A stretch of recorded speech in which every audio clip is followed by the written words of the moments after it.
Jim Ratcliffe is now in charge of all football operations at Manchester United. He purchased 25% of the club at the beginning of the year, using his net worth, which is anywhere from $15 to $30 billion, to finance the deal, but his previous stints as an owner have proved that money alone cannot buy success. The man who made his fortune in chemicals has on 2 occasions failed to find the right equation on the pitch, but his confidence and his ambition remain in unlimited supply. So the question lingers, will it finally work? But for Ratcliffe, this time is different. Being the owner of Manchester United is his dream job. He's a lifelong fan, even when he was selling lottery tickets in front of Hull City's stadium as a boy. His football fever was a theme throughout his childhood. He even told The Alchemist that he decided where he was going to go to uni based off of their athletics. He went to Birmingham, by the way, and captained the university chemical engineering football team. I'm sure their rivalries with the mechanical engineering team were the stuff of legend. He graduated with a degree in chemical engineering and spent a whopping 15 years in the chemical industry before stepping into private equity in 1989. By 1992, he co-owned a company that was starting to buy up the chemical division of British Petroleum. The focus of the company was something that echoes through the world of football, buying assets they believed had potential and working hard to turn them around. They expanded rapidly by using high-yield debt to finance their deals and started devouring unwanted operations from companies like BP. The gamble worked, turning Ratcliffe's new chemical company Ineos into one of the biggest chemical companies in the world, but it also demonstrated an appetite for risk inherent in everything Jim Ratcliffe does. He swings huge and believes in his ability to turn things around. After a decade of expansion to 29 countries, Ineos finally moved its headquarters from Hampshire in England to Roll in Switzerland. This move would save them £100 million annually on taxes, and it would also open them up to the first time to involvement in sports, eventually. But this was seemingly inevitable because Ratcliffe had maintained his athletic passions almost obsessively. He developed a personal penchant for endurance sports, starting to run ultra marathons, taking part in Tour de France level cycling challenges, and even completing an Ironman at the age of 65. He also intentionally passed his obsession with athletics down to his company. Each one of the branches has a gym and coaches. They run health and well-being classes, and they're also eager to point out that they employ a director of sport and fitness that ran the 1500 meters at the Olympics. So it was really just a matter of time until this sports-obsessed chemical company decided to launch its opening salvo into sports. And that brings us back to the move to Switzerland. The move meant that a bunch of Ineos employees had to relocate to the small village of Roll, and the company was looking for ways to thank the community for welcoming them. The company began to sponsor local hockey and football clubs, and by 2017, it had fallen into purchasing the football club from the town over, Lausanne Sport, which plays in the Swiss Super League, the top league in all of Switzerland. It was the first high-level sports team that Ineos had taken control of, and even though the football club was in financial turmoil, it was actually 5th in the Super League. And with the billions of dollars at Ineos, that financial turmoil was not going to exist anymore. Optimism was explosive at the time of the takeover, with Ineos executive David Thompson saying, "Becoming the best team in the country is difficult because there are already good clubs in place. But to place ourselves among the top 3 or 4 over the next 3, 4, or 5 years, yes, I think it's possible." They announced plans to build a new stadium and spent €3 million on the playing squad, which is a lot relative to the average spend in the Swiss League. But then the club got relegated their first season in charge. In fact, after Ineos took over, Lausanne won just 2 of its next 17 matches in the Super League. The immediate flop drew harsh criticism from the Swiss media. The limits of Ineos are in the knowledge of football. They probably love the sport, but they don't know much about it, and they haven't surrounded themselves with the right people, which explains the wreck that followed. Despite the failure on the field, Ineos did make good on its promise to build a new stadium, completing the Stade de la Tuileries in 2020 for a cool €71 million.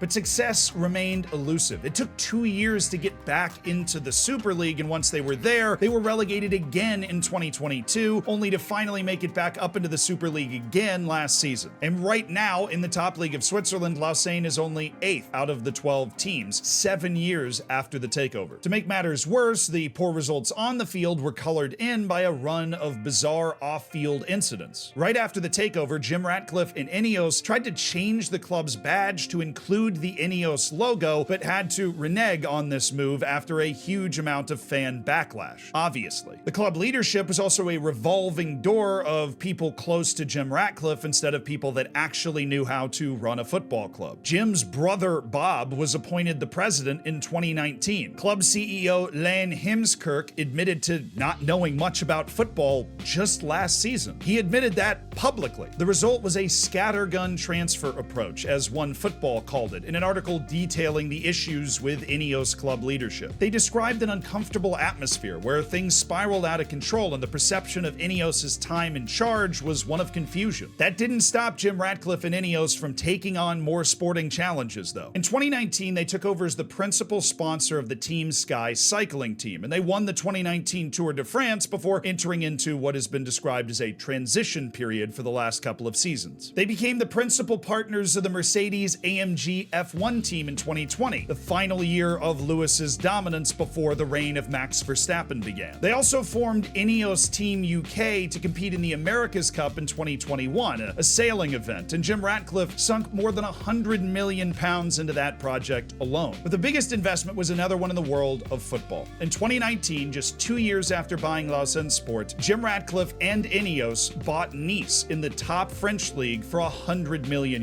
This was another contributing factor to tension at Lausanne, with a large number of Nice players being loaned out to the Swiss club, creating concerns that Lausanne was becoming a feeder club for Nice. These concerns have been echoed at Nice also, by the way, after Ratcliffe became a part owner of Manchester United. But the Ineos era at Nice began the same way it began at Lausanne, with promises and optimism. Ratcliffe himself promised to challenge PSG for supremacy in the French league, and it seemed possible. Nice had finished in the top 4 3 of the previous 6 seasons before Ineos took over. Since Ineos took over, Nice has not finished in the top 4 one time. Now that does feel a bit unfair because Nice has finished 5th twice and is 5th in the table right now with 8 matches to go. But similar to their time at Lausanne, Ineos ownership of Nice has been rife with turnover and turmoil. After an initial period of success under Patrick Vieira, he was eventually fired as the club sat in 11th in 2020, with league winner Christophe Galtier tapped to replace him as manager in 2021. It was a huge hire. Galtier had just led Lille to an upset of PSG in the league and matched the ambitions that Ratcliffe had for the club. But after losing in the French Cup final that year, the club administration started to spiral. Former cycling coach Sir David Brailsford, who's supposed to be involved at Manchester United as well, by the way, according to The Guardian, acted as Nice's director the following summer. He spent that summer conducting an audit of the club, and not only did this delay transfer business, it also removed Bob Ratcliffe, Jim's brother, who had moved over from Lausanne at this point, and it removed transfer wizard Julien Fournier, whose transfer strategies had been integral to Nice's success before Ineos got there. And this was in part because of issues elsewhere at the club. Julien Fournier had had a falling out with the manager Christophe Galtier, which further derailed transfer policy and eventually led to Christophe Galtier leaving the club to go to PSG, which left it completely leaderless. Even before he left, Christophe Galtier was open in his criticism of Ineos, questioning the caliber of people that were making the transfer decisions. The Guardian reported that the manager had lost faith in Ineos' leadership. To make matters so much worse, Christophe Galtier was later accused and charged with racism and then chased out of the French game entirely. Without any leadership, the club reached out to former Crystal Palace director Ian Moody, who in turn reached out to former Premier League players to fill out his team, like Ross Barkley and Nicola Pepe. Nice had now transformed from a methodical, calculated talent factory finishing in the top 4 to a patchwork of has-beens and constant flux. Nice captain Dante went so far as to offer a warning once Ineos had purchased a part of Manchester United, telling L'Equipe there is a lack of lucidity somewhere. His complaints sounded eerily similar to those around Lausanne Sport, with tons of player turnover and no clear plan. Dante expressed his dismay that every year there seemed to be 10 new players at Nice when the teams they were expected to compete against had been playing together largely for 3 or 4 years. The club's fans are not happy either. They staged a boycott of matches towards the end of the 2023 season to try and send a message of discontent to the ownership. As for Jim Ratcliffe himself, he was blamed for being hands-off, with one article writing, "He, who now lives in Monaco, is more accustomed to the boxes of the Monte Carlo Country Club than to that of the Allianz Riviera." And for Nice, the fear of aloof ownership is exacerbated by the purchase of Manchester United. But with Manchester United being Ratcliffe's favorite club, it makes sense that he would seek to be more involved. He also seems to be aware of Ineos' previous failings in club operation. What I would say is that having bought other clubs in Lausanne and Nice, we have made a lot of cock-ups. We've made some really stupid decisions in both those clubs. Obviously, if you're a fan of those clubs, that's not great to hear, but the honesty is probably refreshing. refreshing. He went on to say, "I'm really pleased that we made those mistakes before we arrived here at Manchester United." And while that logic does check out, unfortunately for Manchester United, Ratcliffe said eerily similar things before taking over at Nice in 2019. The exact quote was, "We made some mistakes in Lausanne." He said that while speaking to Nice fans. And also, like Lausanne, a new stadium is top of the priority list at Manchester United, with Jim Ratcliffe trying to leverage the fact there's no national stadium in the north of England to try and use taxpayer money to fund the new stadium. But what we know for sure now is Jim Ratcliffe has footballing control over a Premier League team. Not the first one he tried to buy, by the way. He did try to buy Chelsea in 2022 when Abramovich was selling, but Todd Bowley eventually beat him to it. And now that Ratcliffe's finally on the Premier League stage, he has jumped in with 2 feet outside of just the stadium question. He stole top director Omar Barada from Manchester City and is trying to do the same thing to Newcastle to round out the new Manchester United front office. Perhaps great news for Manchester United fans, he's expressed to the employees at the club that it needs to develop a stronger personnel infrastructure to avoid the kind of turnover and turmoil that's been a part of Manchester United's past few years. But of course, that's something that has followed Ineos and Jim Ratcliffe at their previous 2 clubs as well. We do a lot of research for a piece like this, and it's clear that Jim Ratcliffe is capable of being very inspiring and setting goals for a team that can lead to remarkable turnarounds. But it's also clear in his track record that he's capable of presiding over a train wreck, or at least a lack of direction. So everything that's happened in Ratcliffe's first few months at Manchester United has looked good and sounded good, but we have to wait and see if the third time really is the charm. And the fate of Manchester United hangs in the balance. Huge thank you to our researcher Yacov for helping us put this piece together, and if you want to read any of the articles or sources that we use to do this whole video, they're all linked down in the description. If you want to keep watching videos, by all means, this is one where we go to the Faroe Islands for 7 days to find the smallest club that's ever made it to European group stage competition. It was fun, and I got seasick. Pretty normal trip to the Faroe Islands based off my understanding.